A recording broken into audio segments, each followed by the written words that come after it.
Hi friends, welcome to Nandadeepa YouTube channel. ಬನ್ನಿ ಇವತ್ತಿನ recipe ಏನಂತ ನೋಡೋಣ. ನಾನಿಲ್ಲಿ ಉಳಿದಿರುವ ಅನ್ನದಿಂದ ಗರಿಗರಿಯಾದ ಹಪ್ಪಳವನ್ನು ಮಾಡ್ತಾಯಿದ್ದೀನಿ.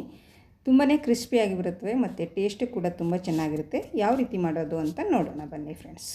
ಇಲ್ಲಿ ನಾನು ಮೊದಲಿಗೆ ಉಳಿದಿರುವ ಅನ್ನವನ್ನು ತೊಗೊಂಡಿದ್ದೀನಿ. ಇದು ರಾತ್ರಿ ಮಾಡಿರುವ ಅನ್ನ. ನಾನಿಲ್ಲಿ ಬೆಳಗ್ಗೆ ಹಪ್ಪಳವನ್ನು ಮಾಡ್ತಾಯಿದ್ದೀನಿ. ನೋಡಿ, ಈ ರೀತಿ ನಿಮ್ಮಲ್ಲಿ ಎಷ್ಟು ಉಳಿತು ಅನ್ನ ಅಷ್ಟನ್ನು ನೀವು ಈ ರೀತಿ ತೊಗೊಳ್ಬಹುದು. ನೋಡಿ, ಇವಾಗ ಒಂದು ಕುಕ್ಕರನ್ನು ತೊಗೊಂಡು ಈ ಅನ್ನವನ್ನು ಕುಕ್ಕರಿಗೆ ಹಾಕ್ಕೊಳ್ಳಿ. ನೋಡಿ ಫ್ರೆಂಡ್ಸ್, ಪುಡಿಯಾಗಿ ಈ ಅನ್ನವನ್ನು ಮಾಡಿಕೊಂಡು ಕುಕ್ಕರಿಗೆ ಹಾಕ್ಕೊಳ್ಬೇಕಾಗುತ್ತೆ. ನೋಡಿ, ಈ ರೀತಿ ಪುಡಿ ಮಾಡ್ಕೊಳ್ಬೇಕು. ಮತ್ತು ನಾನು ಇದಕ್ಕೆ ಒಂದು ಸ್ವಲ್ಪ ರುಚಿಗೆ ತಕ್ಕಷ್ಟು ಉಪ್ಪನ್ನು ಹಾಕ್ಕೊಳ್ತಾ ಇದ್ದೀನಿ. ಮೊದಲೇ ಉಪ್ಪು ಹಾಕಿ ಇರುವ ಅನ್ನ ಇರುತ್ತದೆ, ಸ್ವಲ್ಪ ನೋಡಿಕೊಂಡು ಹಾಕ್ಕೊಳ್ಳಿ. ಮತ್ತು ಒಂದು ಸ್ವಲ್ಪ ಅಡುಗೆ ಸೋಡಾ ಕೂಡ ಇಲ್ಲಿ ಹಾಕೋತಾ ಇದ್ದೀನಿ. ನಾನಿಲ್ಲಿ ಬರೀ ಪ್ಲೇನ್ ಆಗೇ ಮಾಡ್ತಾಯಿದ್ದೀನಿ, ಬೇರೆ ಏನು ಹಾಕ್ತಾಯಿಲ್ಲ. ಬರೀ ಉಪ್ಪು ಮತ್ತು ಸೋಡಾ ಇವೆರಡೇ ಹಾಕೋತಾ ಇದ್ದೀನಿ. ಮತ್ತು 1 ಗ್ಲಾಸ್ ನೀರನ್ನು ಹಾಕ್ಕೊಂಡು ಇವಾಗ ಈ ರೀತಿ ಮಿಕ್ಸ್ ಮಾಡಿಕೊಂಡು ನಾವು ಇವಾಗ ಈ ಕುಕ್ಕರನ್ನು ಡಕ್ಕನವನ್ನು ಮುಚ್ಚಿ ಇಷ್ಟೋ ಮೇಲೆ ಇಟ್ಕೊಳ್ಬೇಕು. ನೋಡಿ, ಇದು ಅನ್ನ ಬಾಯ್ಲ್ ಆಗಿರುವ ಅನ್ನ ಇರುತ್ತೆ, ಅದಕ್ಕೋಸ್ಕರ 1 ಗ್ಲಾಸ್ ನೀರನ್ನು ಹಾಕ್ಕೊಳ್ಳಿ, ಜಾಸ್ತಿ ಹಾಕೋದಕ್ಕೆ ಹೋಗಬೇಡಿ. ಇವಾಗ ಇಷ್ಟೋ ಮೇಲೆ ನಾವು ಈ ಕುಕ್ಕರನ್ನು ಇಟ್ಟು ಒಂದು 2 ರಿಂದ 3 ವಿಜಿಲ್ ಬರೋವರೆಗೂ ನಾವು ಇದನ್ನು ಕುದಿಸ್ಕೊಳ್ಬೇಕು. ನೋಡಿ, ಇವಾಗ 3 ವಿಜಿಲ್ ಬಂದಿದೆ. ನಾನು ಇದನ್ನು ಕೆಳಗಡೆ ಇಟ್ಕೊತಾ ಇದ್ದೀನಿ. ನೋಡಿ ಫ್ರೆಂಡ್ಸ್, ವಿಜಿಲ್ ಕೂಡ ಹೋಗಿದೆ. ಯಾವ ರೀತಿ ಬೆಂದಿದೆ ಅಂತ ನಾವು ಇವಾಗ ಚೆಕ್ ಮಾಡ್ಕೊಳ್ಳೋಣ. ನೋಡ್ತಾ ಇರ್ಬೋದು ನೀವು, ವಿಜಿಲ್ ಕೂಡ ಹೋಗಿದೆ. ಇವಾಗ ನಾನು ತೆಗಿತಾ ಇದ್ದೀನಿ. ನೋಡಿ ಎಷ್ಟು ಚೆನ್ನಾಗಿ ಬೆಂದು ಹೋಗಿದೆ ಅಂತ. ನೋಡಿ ಎಷ್ಟು ಸ್ಮೂತಾಗಿ ಆಗಿದೆ. ನೋಡಿ, ಈ ರೀತಿ ನೋಡಿ, ಒಂದು ಸೌಟಿನಿಂದ ಈ ರೀತಿ ಮಾಡಿಕೊಂಡು ನಾವು ಇವಾಗ ಇದನ್ನು ಒಂದು ಬೌಲಲ್ಲಿ ತೆಕ್ಕೊಳ್ಳೋಣ.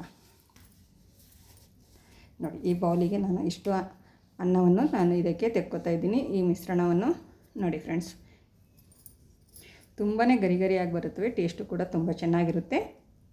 ಇವಾಗ ಈ ರೀತಿ ಒಂದು ಪ್ಲಾಸ್ಟಿಕ್ ಪೇಪರನ್ನು ತೊಗೊಂಡು, ನಾನು ಇಲ್ಲಿ ಎಣ್ಣೆ ಪ್ಯಾಕೆಟ್ ಇರುತ್ತಲ್ವ ಅದನ್ನೇ ತೊಗೊಂಡಿದ್ದೀನಿ. ಇವಾಗ ಇದ್ರ ಮೇಲೆ ನಾವು ಈ ಮಿಶ್ರಣವನ್ನು ಒಂದು ಸ್ವಲ್ಪ ಹಾಕ್ಕೊಂಡು ನಾವು ಇದನ್ನು ನಾದ್ಕೊಳ್ಬೇಕಾಗುತ್ತೆ. ನೋಡಿ, ಈ ರೀತಿ ನೀವು ಈ ಹಿಟ್ಟನ್ನು ನಾದ್ಕೊಳ್ಬೇಕು. ಎಷ್ಟು ಚೆನ್ನಾಗಿ ನಾದ್ಕೋತೀವೋ ಅಷ್ಟು ಚೆನ್ನಾಗಿ ಹಪ್ಪಳ ರೆಡಿಯಾಗುತ್ತೆ. ನೋಡಿ, ನೋಡ್ತಾ ಇರ್ಬೋದು ನೀವು, 1 ನಿಮಿಷದಿಂದ 2 ನಿಮಿಷದವರೆಗೆ ನಾವು ಇದೇ ರೀತಿ ಈ ಹಿಟ್ಟನ್ನು ನಾದ್ಕೊಂಡು ಇಟ್ಕೊಳ್ಬೇಕು. ನೋಡಿ, ಇದು ಇವಾಗ ಪರ್ಫೆಕ್ಟಾಗಿ ಆಗಿದೆ.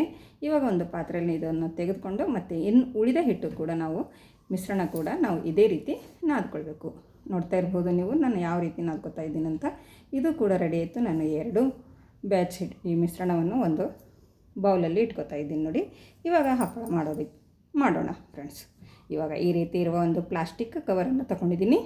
2 ತೊಗೋಬೇಕು, ಒಂದು ಮೇಲ್ಗಡೆ ಒಂದು ಕೆಳಗಡೆ. ಒಂದು ಸ್ವಲ್ಪ ಮಿಶ್ರಣವನ್ನು ಇಟ್ಕೊಂಡು ಮೇಲೆ ಒಂದು ಪ್ಲಾಸ್ಟಿಕ್ ಹಾಕಿ ಈ ರೀತಿ ಒಂದು ಪ್ಲೇಟಿನಿಂದ ಒತ್ತಿ ಹಪ್ಪಳವನ್ನು ರೆಡಿ ಮಾಡ್ಕೊಳ್ಬೋದು. ನೋಡಿ ಫ್ರೆಂಡ್ಸ್, ನಿಮಗೆ ಯಾವ ಸೈಜ್ ಬೇಕೋ ಆ ಸೈಜಲ್ಲಿ ನೀವು ಮಾಡ್ಕೊಳ್ಳಿ. ನೋಡಿ, ಎಷ್ಟು ಚೆನ್ನಾಗಿ ಎದ್ದು ಬರ್ತಾಯಿದೆ ಅಂತ ನೋಡ್ಕೊಳ್ಳಿ.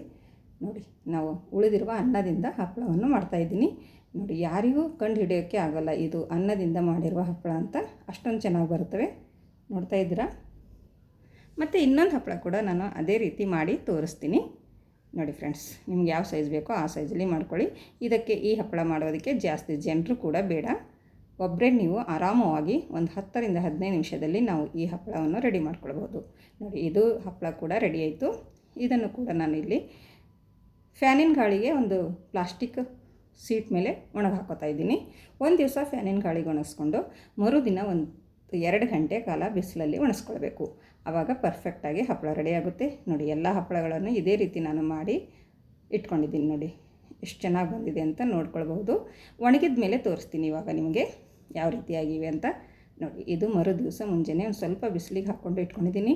ಈ ರೀತಿ ಒಣಗಿದೆ. ನೋಡಿ, ಈ ರೀತಿ ಚೆನ್ನಾಗಿ ಒಣಗಿಸ್ಕೊಂಡು ನಾವು 1 ವರ್ಷ ಒಂದು ಬಾಕ್ಸಲ್ಲಿ ಇದು ತುಂಬಿ ಇಟ್ಕೊಳ್ಬೋದು. ನೋಡಿ, ಇವಾಗ ಅಷ್ಟೋ ಮೇಲೆ ಎಣ್ಣೆ ಕೂಡ ಕಾಯಲು ಇಟ್ಟಿದ್ದೀನಿ. ಎಣ್ಣೆ ಚೆನ್ನಾಗಿ ಕಾಯ್ದಿದೆ. ಇವಾಗ ಹಪ್ಪಳವನ್ನು ಫ್ರೈ ಮಾಡ್ಕೊಳ್ಳೋಣ. ನೋಡಿ ಫ್ರೆಂಡ್ಸ್, ಎಷ್ಟು ಚೆನ್ನಾಗಿ ಬಂದಿದೆ ಅಂತ ನೋಡ್ಕೊಳ್ಬೋದು. ವೈಟ್ ಆಗಿ ಕೂಡ ಇದೆ. ಇದರಲ್ಲಿ ನಾನು ಏನೂ ಮಸಾಲ ಹಾಕಿಲ್ಲ, ಬರೀ ಉಪ್ಪು ಮತ್ತು ಸೋಡಾ ಇವೆರಡನ್ನೇ ಹಾಕಿ ಈ ಹಪ್ಪಳವನ್ನು ಮಾಡ್ಕೊಂಡಿದ್ದೀನಿ. ಯಾವ ರೀತಿ ನಮ್ಮ ಉಳಿದಿರುವ ಅನ್ನದಿಂದ ಹಪ್ಪಳವಂತೂ ರೆಡಿ ಆಯಿತು. ನೋಡಿ, ಈ ವಿಡಿಯೋ ಇಷ್ಟ ಆಗಿದ್ದರೆ ಒಂದು ಲೈಕ್ ಮಾಡಿ ಮತ್ತು ನಿಮ್ಮ ಫ್ಯಾಮಿಲಿ ಫ್ರೆಂಡ್ಸಿಗೂ ಹೆಚ್ಚೆಚ್ಚು ಶೇರ್ ಮಾಡಿ ಫ್ರೆಂಡ್ಸ್. ನೋಡಿ, ಇವಾಗ ನಾನು ಒಂದು ಪ್ಲೇಟಲ್ಲಿ ಇಟ್ಕೊತಾ ಇದ್ದೀನಿ. ಎಷ್ಟು ಚೆನ್ನಾಗಿ ಬಂದಿದೆ ಅಂತ ನೋಡಿ. ಇದು ಉಳಿದಿರುವ ಅನ್ನದಿಂದ ಹಪ್ಪಳ ಅಂತ ಯಾರೂ ಕಂಡು ಹಿಡಿಯೋಕ್ಕೆ ಆಗೋಲ್ಲ, ಅಷ್ಟೊಂದು ಚೆನ್ನಾಗಿದೆ. ಕ್ರಿಸ್ಪಿಯಾಗಿ ಕೂಡ ಇವೆ ಮತ್ತು ಟೇಸ್ಟು ಕೂಡ ತುಂಬ ಚೆನ್ನಾಗಿದೆ.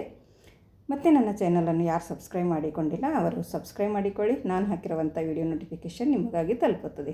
ನೋಡ್ತಾ ಇರ್ಬೋದು ನೀವು, ನಮ್ಮ ಉಳಿದಿರುವ ಅನ್ನದಿಂದ ಹಪ್ಪಳ ರೆಡಿಯಾಗಿದೆ. ನೋಡಿ, ಯಾವ ಸೈಜ್ ಇದ್ದ ಹಪ್ಪಳ ಯಾವ ಸೈಜ್ ಆಗಿದೆ ಅಂತ ನೋಡ್ಕೊಳ್ಳಿ. ನೋಡಿ, ಈ ರೀತಿ ಪುಡಿ ಆಗ್ತಾಯಿದೆ ಅಂತ ನೋಡ್ಕೊಳ್ಬೋದು. ಮತ್ತೆ ಸಿಗೋಣ ಮುಂದಿನ ವಿಡಿಯೋದಲ್ಲಿ. ಹೊಸ ರೆಸಿಪಿಯೊಂದಿಗೆ, ಈಸಿ ರೆಸಿಪಿಯೊಂದಿಗೆ. ಅಲ್ಲಿವರೆಗೂ ಓಕೆ, ಬಾಯ್ ಬಾಯ್ ಫ್ರೆಂಡ್ಸ್.